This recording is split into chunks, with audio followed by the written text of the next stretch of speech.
Hi, in front of me is iPad Pro 2021 and today I would like to show you how you can operate a voice recorder on this iPad. First of all, select an app called Voice Memos and click on it.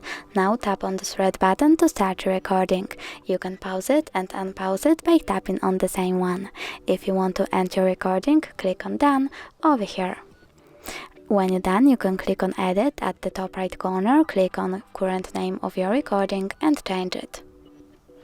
Then go back, click Done again, and if you want to delete your recording completely, you can always tap on this bin icon. And as you can see, now it's gone. Thanks so much for watching. If you enjoyed this video, don't forget to leave a like, comment and subscribe. Bye!